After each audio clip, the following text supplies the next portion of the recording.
Monday వాళ్ళకి మండుతున్నట్టుంది, నాకు కూల్గా ఉంది. నా పేరు బైరాగి. నా పూర్తి పేరు అవసరం లేదు, పెద్దగా తెలియదు ఎవరికి. నాకే సక్కగా తెలియదు, మర్చిపోతున్నా. మాది కరీంనగర్. కంఫర్ట్గా కూర్చున్నా. లాస్ట్లో ఎగ్జామ్కి ప్రిపేర్ అయినట్టు బుక్ పట్టుకొని చదువుతున్నారు. నాది అయిపోయాక ప్రిపేర్ అయితే బాగుంటుందని. పేర్లు చెప్తే బాగుంటుంది కానీ వద్దులే. అందరూ కంఫర్ట్గా కూర్చున్నారా? ఇప్పుడే భయపడకండి. ఆయన ఏం పెద్ద ఇండిపెండెన్స్ డేకి రిపబ్లిక్కి అవన్నీ ఏం అడగడు. నాకు తెలుసా, కూర్చోాలా, తెలిసినట్టు బిల్డప్ ఇవ్వాలా, ఎవరైనా చెప్తే చప్పట్లు కొట్టాలా, ఒకటే అనాలా నాకు తెలుసు బ్రో అనాలి. సో స్టాండప్ కామెడియన్ నుంచి మనం రైటర్కి వద్దాం. బేసిక్గా నేను 7th క్లాస్ నుంచి రాస్తాను. అమ్మాయిని వర్ణిద్దామంటే మనకు లవర్స్ లేరు. ఇక్కడ ఉన్న ఏ అమ్మాయినైనా వర్ణిద్దామంటే అందరూ జీన్స్ షర్ట్ వేసుకొని వచ్చారు. మనకు అది సెట్ కాదు. మంచిగా చీర కట్టుకొని ఆ చీర సైడ్కి వాలి కమ్మలు అలా ఊగుతుంటే అలా చూస్తాను చూడు. ఎవరు లేరుడా, ఉన్నారు. మనం చూస్తే బాగుంటుంది. బేబీ వాళ్ళు రిజర్వ్డ్ ఏమో చెప్పారు. ఆడ కూర్చున్నప్పుడే ఇది రిజర్వ్డ్ బ్రో అని చెప్పారు. అది సీట్ గురించో సీట్లో పాప గురించో నాకు తెలియదు. బట్ వాళ్ళు రిజర్వ్డ్ అన్నారు కాబట్టి మనం సైలెంట్గా ఉండాలి.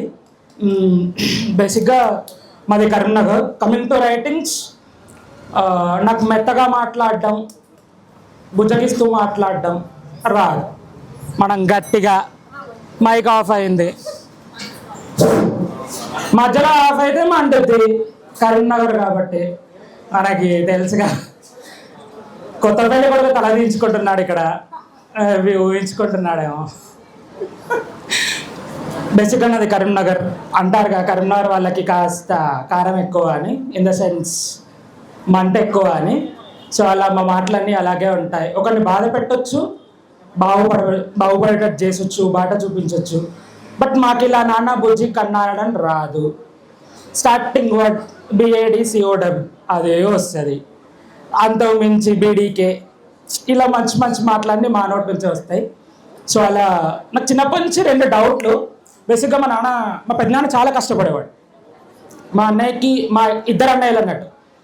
సో ఆయన ఏంటంటే పిల్లలు అడగగానే ఏదైనా ఈజీగా కొనియకుండా కాస్త ఈ రోజు కాదు మరుసటి రోజు కాదు అని అలా 4-5 సార్లు అడిగిపించుకున్నా కొనిపించుకునేవాడు. సో ఆయనకు తగ్గట్టు పిల్లలు. ఆయన ఈ రోజు కాదంటే నాకు ఇదే కావాలి అని పట్టుపట్టకుండా ఆయన కొనిచ్చేదాకా అడుగుతూనే ఉండేవారు, ఎదురు చూస్తూనే ఉండేవారు. నార్మల్గా మనం ఏదైనా కొనియమంటే మార్చుకుంటాంగా, ఇలా అన్నాడు నేను అడగను అని. వాళ్ళు అలా కాదు, అడుగుతూనే ఉంటారు, ఆయన వింటూనే ఉంటాడు, దాన్ని ఎక్స్టెండ్ చేస్తూనే ఉంటాడు అన్నట్టు. బికాస్ దాని వాల్యూ మనకు తెలియాలి కదా. అడిగిన వెంటనే కొనిస్తే ఎలా ఉంటుందని అంటే ఈజీగా వచ్చింది అన్న సెన్స్లో ఉంటాం మనం. అలా కాకుండా ఏదైనా సరే కొంచెం ఇబ్బంది పడితే మంచి ఎక్స్పీరియన్స్ ఉంటుంది. సో అలా ఫస్ట్ మా పెద్దనాన్న గురించి చెప్తాను, ఆ తర్వాత సమాజం గురించి మాట్లాడుకుందాం. సో బేసిక్గా నన్ను ఎవరు తిట్టుకోవద్దు, బికాజ్ నేను సమాజంలో పార్ట్, మీరు పార్టే. మిమ్మల్ని అంటున్నాను మాత్రం అస్సలు అనుకోవద్దు. నాకు సంబంధించిన వాళ్ళని బై ద వే మీరు ఉంటారేమో కొంతమంది. సో నాకైతే సంబంధం లేదు, నేను ఎందుకంటే పేర్లు పెట్టాను కాబట్టి. అది నాకు తెలిసి 2006 or 2007 మధ్యలో మా పెద్దనాన్న మన బిల్డింగ్స్కి పెయింటింగ్ వర్క్ చేస్తారు కదా, ఆ వర్క్ చేసేవాడు అన్నట్టు. సో అది ఎలా ఉంటుందంటే బిల్డింగ్స్కి లోపల వైపు వేసేటప్పుడు బాగానే ఉంటుంది, నిచ్చెనతో దాంతో దీంతో. ఎవడో నిద్రపోతున్నాడు ఇక్కడ, చేతి తీసేసి గమ్మున కూర్చోవచ్చు. బయట వైపు వేసే వైపు ఎలా ఉంటుందంటే తాళ్ళు పట్టుకొని కూర్చుంటే మీది నుంచి పైనుంచి పట్టుకుంటారుగా, ఇలా వేలాడుతూ పెయింట్ వేయాలన్నట్టు. సో మా బ్రదర్కి ఏంటంటే సైకిల్ కొనుక్కోవాలని పెద్ద ఆశ ఉండేది. మనకు ఉంటుంది కదా, స్కూల్లో ఎవడైనా సైకిల్ వేసుకొచ్చుకుంటే మనకు కొనుక్కోవాలి. లేకపోతే 5 రిఫిల్స్ పెన్ ఉండేది మనం చిన్నగా ఉన్నప్పుడు, ఇలా టిక్ అంటే ఒక రిఫిల్ వస్తుంది పెద్దది. సో అలాంటి చిన్న చిన్న ఆశలు ఉంటాయిగా. తో తనకి సైకిల్ కొనుక్కోవాలని ఉండేది అన్నట్టు.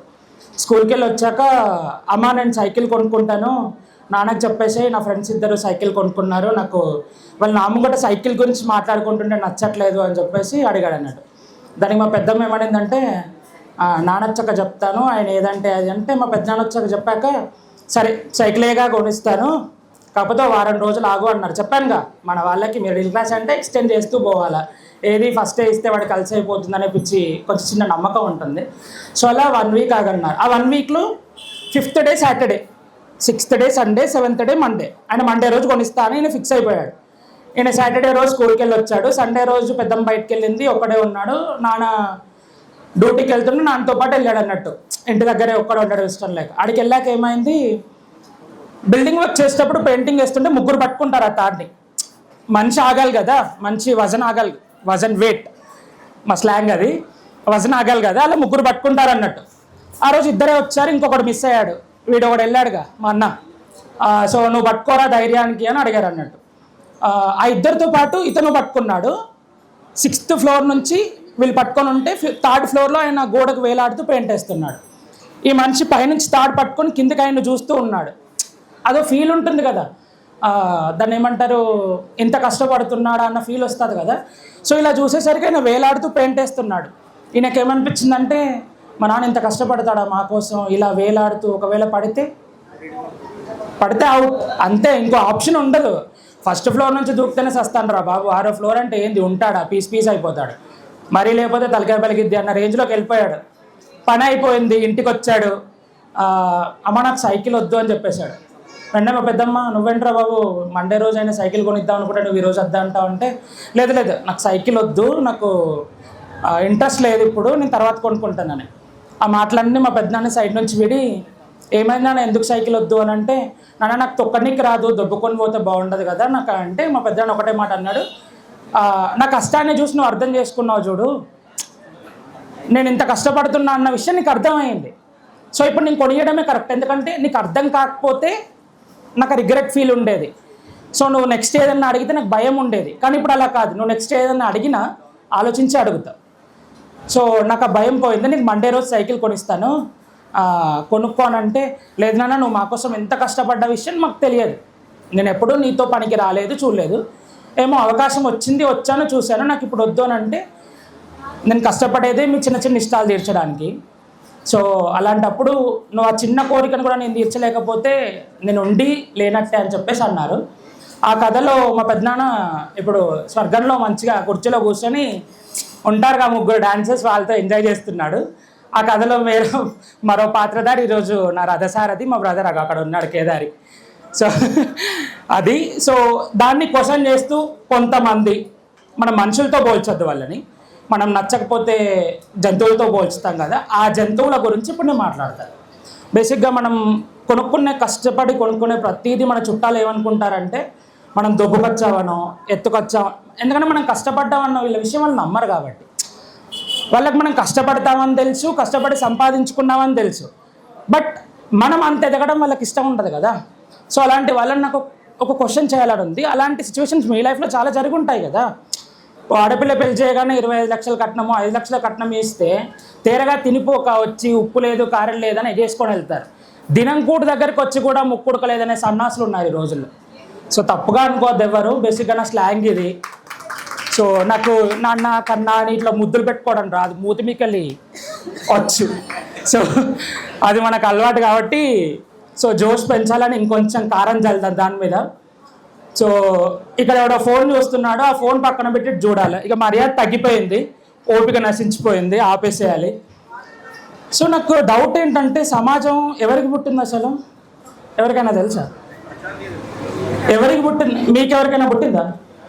నాకైతే పుట్టల, మా నాన్నకి పుట్టల. బికాజ్ మా నాన్న మా మొక్క ఈజ్ చాలా నైస్ పర్సన్, ఇంకొక దగ్గరికి ఓడు. సో మా తాతగారు కూడా మా నాన్న మొక్కదాంతో అడ్జస్ట్ అయిపోయాడు, ఇంకో పర్సన్ దగ్గరికి పోయే ఛాన్స్ లేదు. సో సమాజం ఎవరికి పుట్టిందో నాకు ఇంకా తెలియదబ్బా. నాకు సమాజం అని ప్రతిసారి మనం సొసైటీ గురించి ఆలోచిస్తాం. ఎవరికి పుట్టిందో, ఎలా పుట్టిందో, ఎక్కడ పుట్టిందో తెలియని సమాజం కోసం మనం ఎందుకు ఆలోచించాలి? ఆ నలుగురి కోసం చచ్చాక మోయడానికి కూడా రారా బాబు. ఆ నలుగురు మన దగ్గర ఉంటేనే వస్తారు, లేకపోతే కోవిడ్లో ఇసిరేసారుగా అలా ఇసిరేస్తారు, ఎవడో రాడు. సో ఎలా పుట్టిందో తెలియని సమాజం కోసం మనం ఆలోచించాల్సిన అవసరం లేదు నన్ను అడిగితే. అండ్ ఇంకొకటి, ఒక లాజిక్ ఏంటంటే, మనల్ని టెస్ట్ చేస్తే మన నాన్న డిఎన్ఏ వస్తుంది, అంతేగా, కరెక్టేగా. సైన్స్ ప్రకారంగా మనం మన నాన్న కొడుకు అని చెప్పుకోవడానికి వాళ్ళ ఆలోచనలో లేకపోతే వాళ్ళ నడవడికో, లేకపోతే సైన్స్ ప్రకారంగా చెప్పుకోవాలంటే వాళ్ళ డిఎన్ఏ ఉంటుంది. మరి సమాజానికి ఎవరి డిఎన్ఏ ఉంది? ఎవరిది ఉంది? ఎవరిది లేదుగా. ఎవడి పక్కలో నలిగిందో తెలియని సమాజం కోసం మనం ఎందుకు ఆలోచించాలా? అది మన ఇష్టం కదా, ఎలా బ్రతకాలో. నువ్వు ఇది చేసుకొని బ్రతుకుతావో, ఇప్పేసుకొని బ్రతుకుతావో, చించుకొని బ్రతుకుతావో, నడి రోడ్డు మీద బర్వాత తిరుగుతావో, నీ ఇష్టం రా, నీ ఇష్టం, నీ కష్టం అది. వాడేం రాడు, ఎవడు రాడు మన కోసం. సమాజం కోసం మనం ఆలోచించాల్సిన అవసరం లేదు అసలు. ఒకటే చిన్న లైన్, లక్షల డిఎన్ఏలు ఉన్న సమాజం కోసం ఒక డిఎన్ఏ ఆలోచించాల్సిన అవసరం లేదు. నన్ను అడిగితే అవసరం లేదు. ఒక్కటే చెప్పు, నీకంత జీబీ ఉంటే చేసి చూపించు. మాటలు మాట్లాడతారుగా, చేసి చూపించు. నాకు ఆ చేయనికి రావట్లే, నీకు చేతనైతే చేసి చూపించు అని అడగండి. జీబీలో జీ మూసుకొని బీ చేతి మీద పెట్టుకొని వెళ్ళిపోతాడు వాడు. అర్థమైందా? అన్ని బ్లాక్ మైండ్సే, అన్ని ఇక్కడ వైట్ మైండ్స్ ఏం లేవు. ఇన్స్టాగ్రామ్ ఓపెన్ చేస్తే అన్ని బ్లాకే వస్తాయి. ఈజీ, అంత ఈజీ ఏం కాదు, అందరూ అప్డేటెడే. సో ఇంత గట్టిగా కారం చల్లాక బాగుంటుంది కాబట్టి కొంచెం చక్కెర పూసేసి వెళ్దాం. నాకు తెలిసి 7 minutes అయ్యిందేమో, అంతేనా? నా టైం మించి నేను మాట్లాడను. ఇప్పుడు అందమైన అమ్మాయి గురించి. సో ఆవిడేంటో నన్ను అలా కోపంగా చూస్తుంది. మేబీ ఆమె సమాజం గురించి ఆలోచిస్తుంది ఇప్పుడు. సో ఓ అందమైన అమ్మాయి గురించి చెప్తాను. నేను లాస్ట్ టైం అరవెల్లి కేఫ్ వెళ్ళినప్పుడు ఇలాగే మాట్లాడడం అయిపోయి కిందికి వెళ్ళాను అన్నాడు. ఆడ 4 lines ఆఫ్ టేబుల్స్ ఉంటాయి.